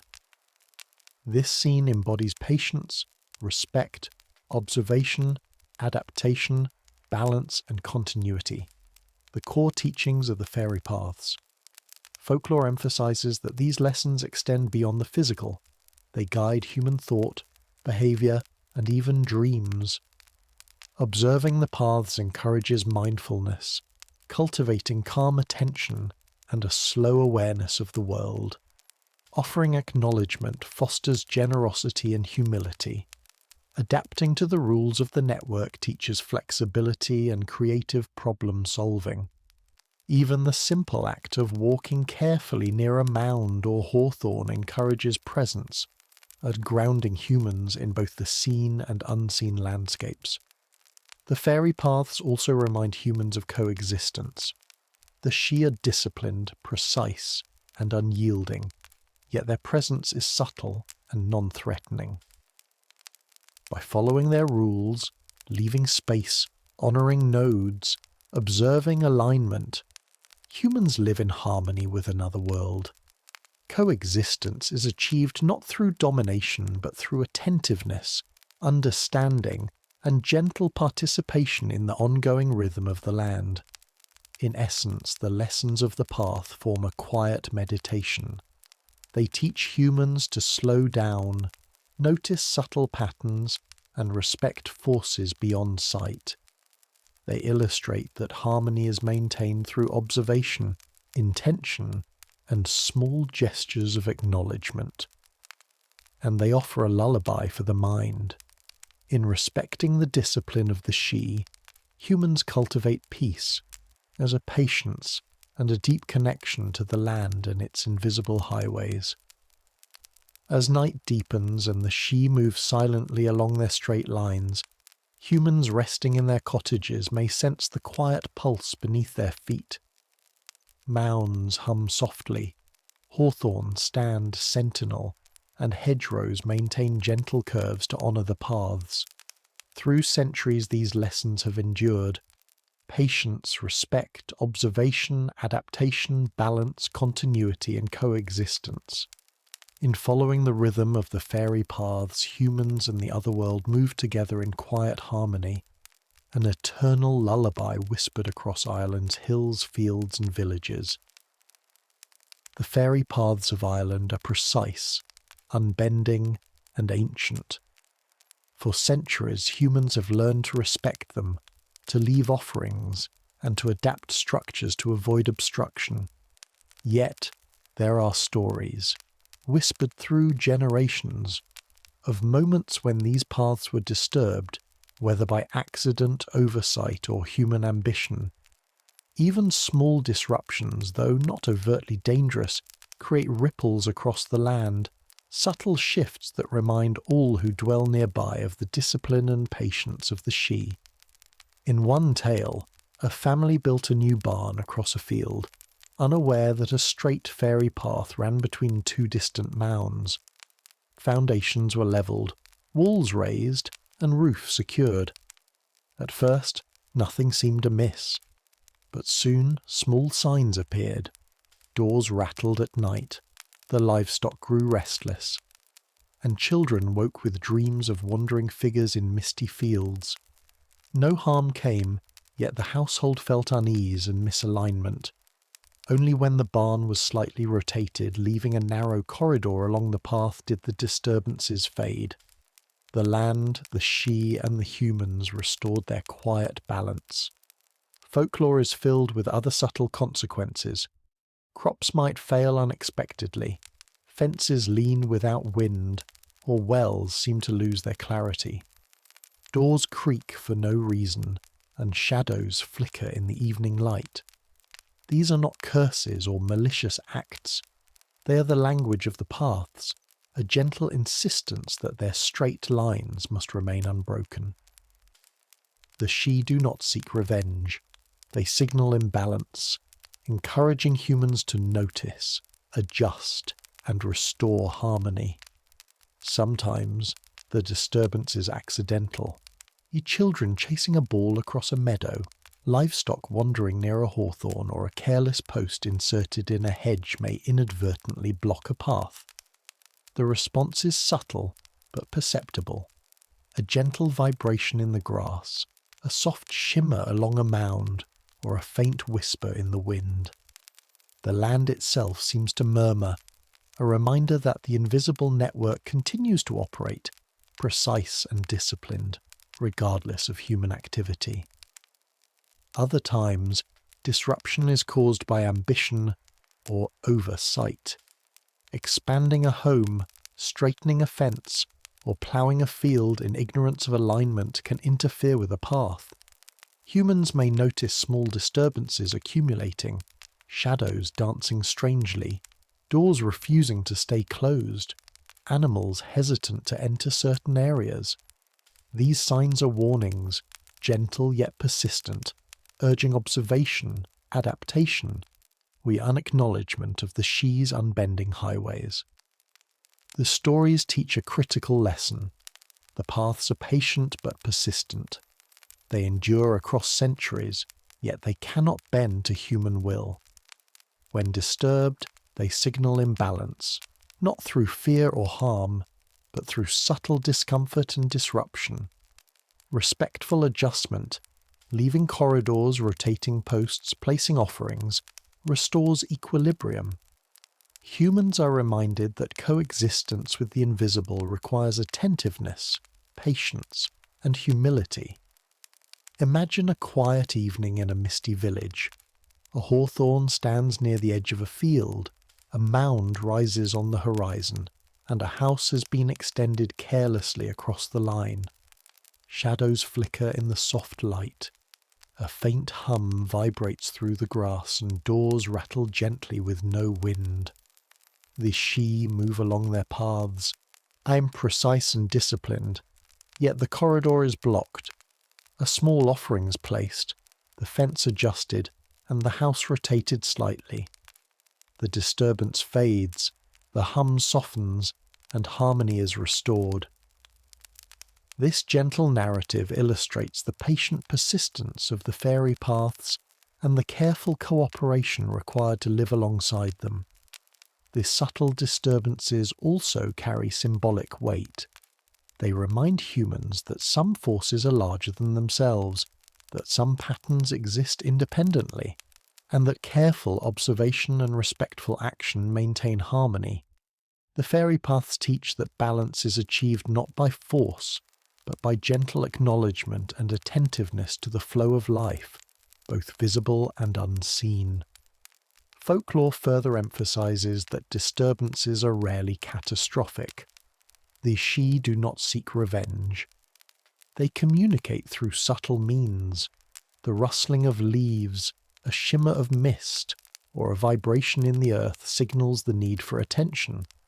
Human response, adjusting, observing, offering, ensures that nightly crossings continue uninterrupted. These gentle disruptions are lessons in mindfulness, reminding villagers to honor the network threading through the land, to walk lightly, and to respect boundaries that cannot be bent. Twilight and dawn are especially sensitive times. Disruptions during these hours can amplify subtle disturbances. Shadows flicker more noticeably, the grass bends unexpectedly, and livestock may hesitate along certain lines. Yet, even then, careful acknowledgement and adjustment restore equilibrium. The paths endure, unyielding but forgiving, offering humans the chance to learn and participate in a dialogue that transcends time. In storytelling, these disturbances enrich the narrative of the fairy paths. They illustrate tension and resolution, human fallibility and correction, and the patient persistence of the unseen world. They are sleep-friendly in their gentle suspense, never violent, always subtle. A reminder that the world is layered, that some rules are invisible but vital, and that harmony is maintained through attention, respect, and quiet cooperation. Visualize a field at night, bathed in soft moonlight. Shadows lengthen across hedgerows, a hawthorn stands sentinel, and a mound anchors the distant line. A small disruption, a leaning post or misaligned fence, interrupts the path. Yet, with observation and gentle adjustment, order returns. The hum of the land resumes, the Sidhe continue their precise journey, and the human observer learns the lessons embedded in every ripple and whisper: patience, respect, attentiveness, and the enduring discipline of the paths. And so, when the paths are disturbed, it is never too late to restore harmony. Subtle attention, small gestures of acknowledgement, and mindful adjustment return balance to the land. The Sidhe, disciplined and precise, continue their nightly crossings, the mounds anchor their journey, and the hawthorns guide movement. Through these gentle lessons, humans and the otherworld coexist, the invisible roads endure, and harmony flows quietly across centuries of Irish hills, fields and villages. In the quiet corners of Ireland, where mist drifts lazily across rolling hills, and the last light of day kisses the tops of ancient trees, the fairy paths stretch unseen.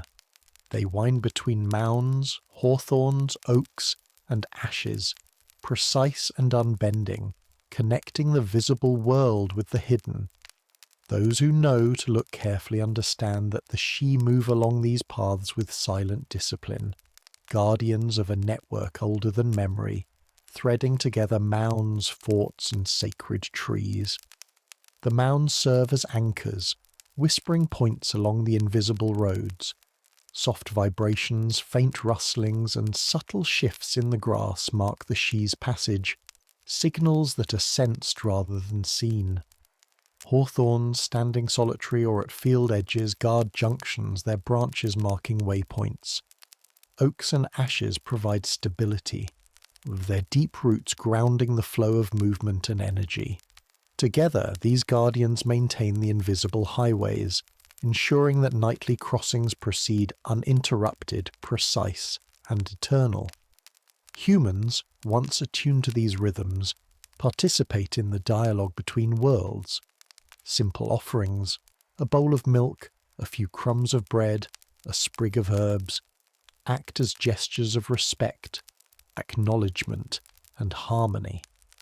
Houses are angled, fences curved, and hedgerows left with gaps to accommodate the unyielding straight lines of the paths. Twilight rituals and quiet observation ensure that the Sidhe's nightly journey continues smoothly. Through these small acts, humans honour the guardianship of the paths, the mounds and the sacred trees. Sometimes subtle disturbances occur, a leaning post, a rattling door, or restless livestock. These are the gentle reminders of the path's discipline, signalling that the network has been interrupted. Yet the Sidhe respond not with anger, but with patience. Humans, by adjusting, observing, and offering acknowledgement, restore equilibrium. The paths, guardians, and the human world return to harmony, teaching lessons of patience, respect, observation, adaptation, and balance. Imagine walking through a quiet field at twilight. Mist curls along the ground, dew glistens softly on grass blades, and shadows stretch long across hedgerows. A hawthorn rises ahead, a mound punctuates the horizon, and an oak stands sentinel nearby. Though invisible, the paths hum gently beneath your feet. The Sidhe moves silently along straight lines, pausing at nodes, exchanging whispers between mounds, and threading through the guardians of the landscape. Every footstep is measured, every movement disciplined, every alignment precise. The guardians themselves are alive in a subtle, almost imperceptible way. Grass bends under their passage, shadows flicker softly, and the air carries a faint vibration. The trees sway gently, not from wind, but from recognition of energy moving along the paths. Mounds anchor the flow, holding the network steady and providing points of connection. This quiet ecosystem of movement, observation, and acknowledgement has endured for centuries, teaching humans the rhythms of patience and coexistence. Nightly, the paths link all nodes, mounds, forts, sacred trees, into a living lattice. Offerings placed at these points signal respect, allowing the Sidhe to continue their journey undisturbed. Twilight rituals, small adjustments of fences or hedgerows, and careful observation maintain the integrity of the network. In return, homes remain peaceful, livestock calm, and dreams gentle. Every act, no matter how small, contributes to the harmony of the hidden world and its guardians. The lessons of the guardians extend beyond the physical. They teach that some forces are larger than human intention, that some patterns cannot be altered, and that coexistence requires mindfulness and respect. The unyielding straightness of the paths reflects discipline, patience, and the quiet power of the unseen world. By observing, adapting, and offering acknowledgement, humans cultivate balance, continuity, and harmony, threading themselves into an ancient system that moves silently yet persistently beneath the hills and fields. Visualize the network as a soft, glowing lattice stretching across rolling landscapes. Each mound hums with subtle energy, each hawthorn marks a waypoint, and each tree guides movement with quiet strength. Along the invisible lines the Sidhe travel with precision, guardians of the hidden world. Offerings shimmer faintly beneath trees and mounds, reflections of human attentiveness and respect. Shadows move gently, the grass bends softly, and the air vibrates with quiet rhythm. The landscape itself seems alive with history, respect, and the gentle pulse of the unseen. Even in modern times, traces of the guardians remain. Oddly angled walls, hedgerows with subtle gaps, solitary trees in fields, and mounds atop hills hint at the enduring geometry of the paths. Observing these signs invites humans into the ancient dialogue, teaching patience, attentiveness, and reverence. Those who walk carefully, leave offerings, and respect alignment participate in the ongoing care of the network, ensuring that nightly crossings continue without interruption. In folklore, the guardians are neither threatening nor capricious. They are precise, disciplined, and patient.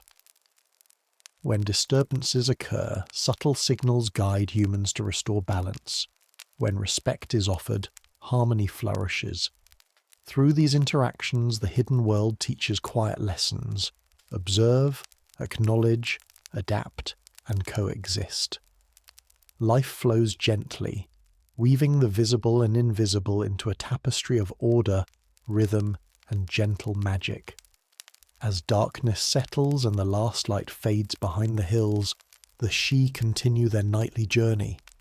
Paths remain straight, mounds anchor the network, trees stand sentinel, and offerings glimmer softly in the moonlight. Humans resting in cottages sense the gentle rhythm, animals sleep calmly, and the land hums with quiet energy. The guardians of the hidden world, precise, patient, and eternal, ensure that harmony endures. And so, the network of fairy paths, the mounds, the hawthorns, oaks, and ashes, and the unyielding discipline of the Sidhe all converge into a single, timeless truth. Some roads are invisible, some forces are unseen, and yet they govern the flow of life gently and persistently. By observing, offering, and walking with respect, humans participate in the rhythm of this hidden world. In the quiet of night, the guardians continue their watch. The paths remain unbroken, and the land whispers a lullaby, eternal, gentle, and endlessly patient.